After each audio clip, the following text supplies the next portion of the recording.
semilir di kala senja, menerpa jiwa yang gundah gulana. Untuk kalian penikmat setia, selamat datang di Ruang Cerita. Jumpa lagi dengan Mumun Kiyowo yang akan menemani kalian selama beberapa menit ke depan. Tapi sebelumnya, pastikan kalian sudah subscribe, like, dan nyalakan lonceng notifnya agar tidak ketinggalan video-video selanjutnya. Terus jangan lupa, siapkan cemilan dan posisi ternyaman kalian selama menyimak jalan ceritanya. Kalau sudah, oke, langsung saja kita let's go.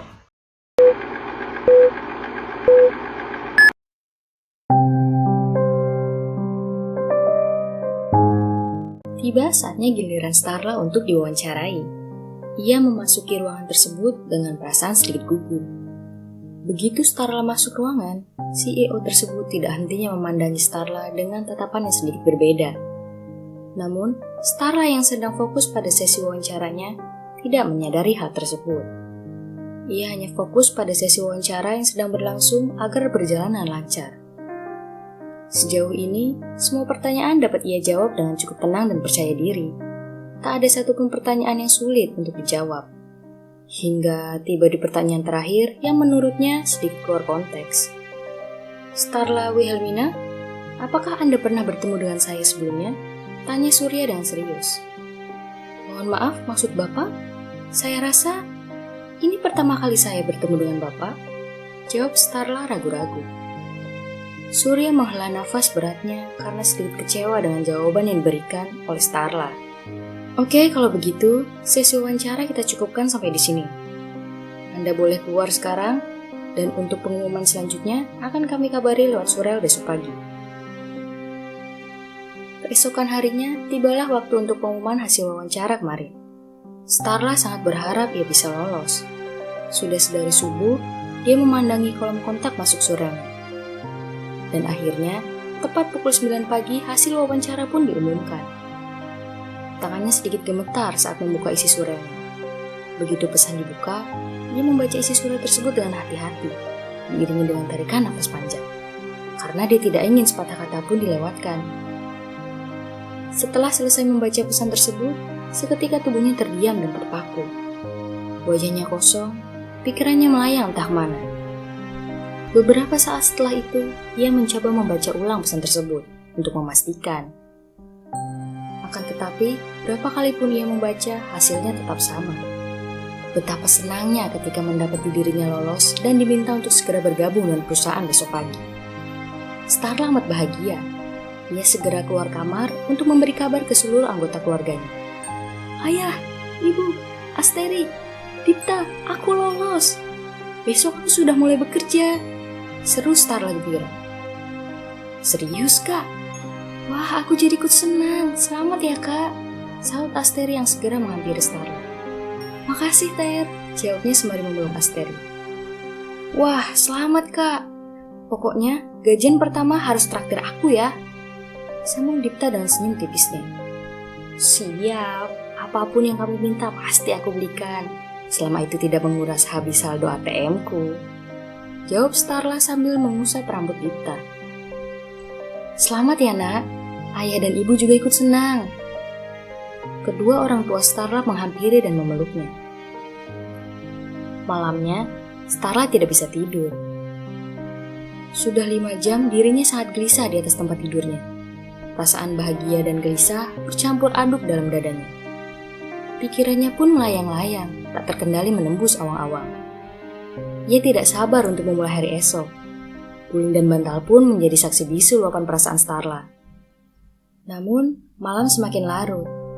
Langit semakin gelap, bulan dan bintang-bintang nampak semakin terang. Dan Starla pun akhirnya tertidur. Hari pertama bekerja. Langit yang cerah, udara yang tak terlalu panas, serta suasana hati Starla yang sedang amat bagus, menjadi semakin sempurna di hari pertamanya bekerja. Ia berangkat kerja menggunakan sepeda motor matic kesayangannya. Saking senangnya, selama perjalanan Starla terus bersenandung menyanyikan apa saja yang terlintas di kepalanya. Namun, nampaknya ia kurang memperhatikan lalu lintas, sehingga ia terkejut saat mobil yang tepat di depannya tiba-tiba berhenti. Dan seketika, Starla menarik rem semampunya. Akan tetapi tetap saja tidak terhindarkan. Bagian depan motornya mengenai sedikit bagian belakang mobil itu, sehingga menyebabkan goresan di bagian belakang mobil tersebut. Tak lama, pria berpakaian seragam serba hitam turun dari mobil. Yang nampaknya ia adalah supir dari pemilik mobil tersebut. Pria itu memeriksa bagian belakang mobil bosnya itu, kemudian lari ke bagian penumpang untuk melaporkan situasi saat itu pada tuannya.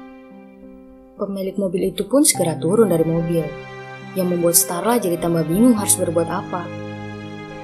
Di satu sisi ia harus tiba di kantor tepat waktu agar tidak menimbulkan masalah, namun di sisi lain ia masih terjebak di situasi yang sangat menyesakan. Starla memberanikan diri meminta maaf terlebih dahulu, karena ia tidak ingin masalah menjadi semakin parah. Namun pemilik mobil tersebut hanya diam, terpaku di hadapan goresan di bagian belakang mobilnya. "Pak, maaf, saya yang salah. Saya yang kurang fokus saat berkendara. Saya sedang terburu-buru berangkat bekerja, Pak." Starla mencoba membuka obrolan dengan si pemilik mobil. Orang itu membalikkan tubuhnya, menghadap Starla dan bertanya, "Boleh lihat KTP-nya?" Tanpa ragu, Starla segera mengeluarkan KTP dari dalam dompetnya. "Tolong jangan hubungi pihak yang berwajib ya, Pak. Saya baru saja mulai bekerja hari ini. Saya tidak boleh sampai menimbulkan masalah. Karena butuh perjuangan sampai bisa bekerja di tempat itu, Pak. Saya mohon," ujar Starla sembari memohon. Oke. Saya akan selesaikan ini dengan kekeluargaan. Tapi sebagai jaminan, saya minta foto wajahmu dan nomor yang bisa dihubungi agar kamu tidak bisa lari dari saya. Dan jangan pernah berencana untuk kabur. Sekali kamu kabur, kamu akan saya tuntut ke pihak berwajib. Dan sekarang kamu boleh pergi," ancam orang itu sembari memotret wajah Starla.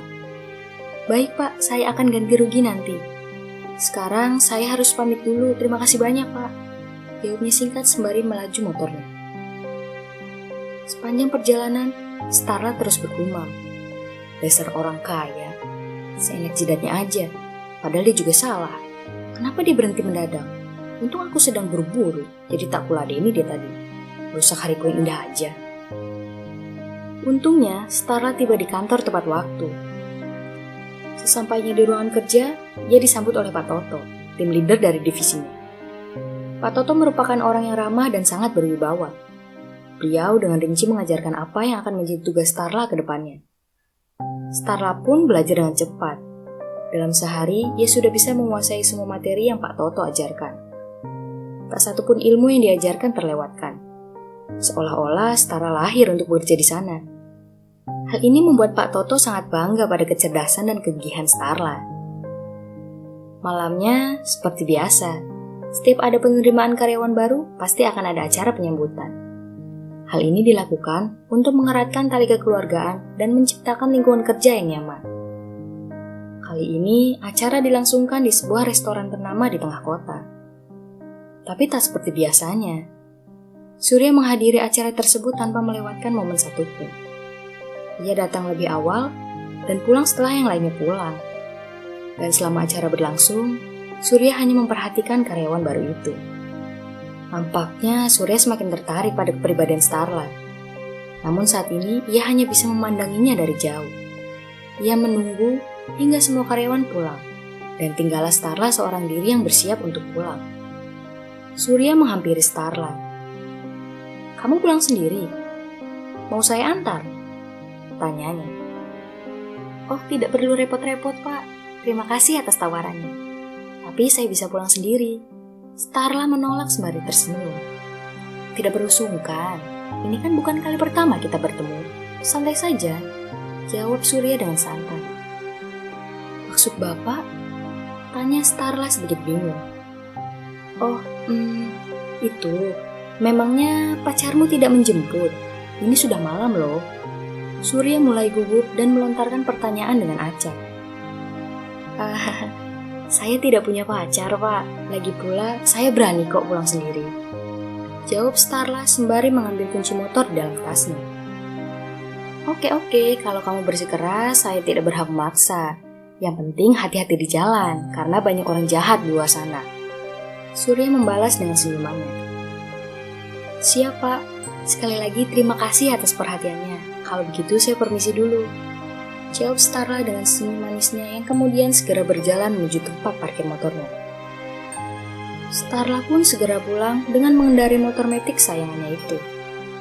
Butuh waktu kurang lebih 30 menit untuk sampai di rumah. Tapi ia tak ingin waktu berlalu begitu saja. Dilajunya sepeda motornya itu dengan kecepatan sedang. Tak ada rasa takut sedikit pun yang ia rasakan malam itu. Yang dirasakannya hanya perasaan seperti seorang anak kecil pada hari pertama masuk sekolah. Karena ini merupakan awal dari langkahnya untuk meraih mimpinya. Starla ingin membuktikan bahwa perempuan pun bisa berjalan di atas sepatunya sendiri. Dan tidak harus sepenuhnya bergantung pada laki-laki. Kerlap-kerlip bintang kecil yang bertaburan di langit, sinar bulan yang semakin malam semakin terang, menemani perjalanan malam Starla menuju rumah. Semilir angin malam dan deretan lampu-lampu jalanan pun ikut mengiringi. Sekiranya tepat pukul 11 malam saat itu. Dan 1 jam lagi hari akan benar-benar berakhir. Sungguh hari yang sempurna jika saja ia tidak mengalami insiden mobil lecet tadi pagi. Namun ia tak terlalu memikirkan hal tersebut. Starla justru berniat untuk melupakan kejadian itu. Ia tidak akan merespon jika ada panggilan dari nomor tak dikenal. Toh itu hanya insiden mobil lecet kan? Bahkan motornya pun ikutan lecet. Jadi impas bukan? Polisi pun sudah pasti tidak akan menggubris masalah seperti itu, pikir Starla. Tak terasa waktu berlalu begitu cepat. Begitu sampai di rumah sudah dalam keadaan sunyi. Lampu ruang tengah sudah dimatikan, yang menandakan bahwa semua penghuni rumah sudah terlelap. Starla langsung menuju kamarnya dan menaruh tasnya di atas kasur. Di sudut kamar, terlihat jendela kamarnya masih terbuka. Tiupan angin malam pun masuk dan mengibarkan tirai-tirai yang menggantung dengan rapi di sisi kiri kanan jendela. Starla segera menutup jendela tersebut dan kemudian menuju kamar mandi untuk membersihkan diri. Namun, ia tak menyadari bahwa ada Surya yang sedang berada di luar rumahnya. Rupanya, Surya membuntuti Starla dari belakang untuk menjaganya selama perjalanan pulang tadi. Tak lama, Surya pun pergi setelah memastikan Starla sampai di rumah dengan selamat. Dan terlihat Surya yang sedang senyum-senyum sendiri sembari memandangi layar ponselnya.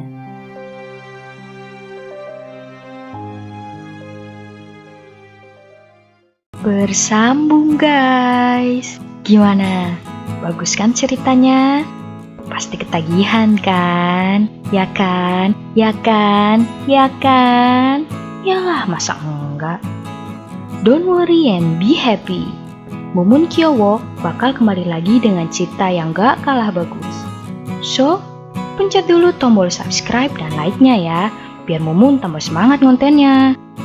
Malam gelap sepi sendiri, wajahmu selalu terbayang-bayang. Mumun Kyowo pamit undur diri. Sekian dan terima sayang. BYE. Bye-bye.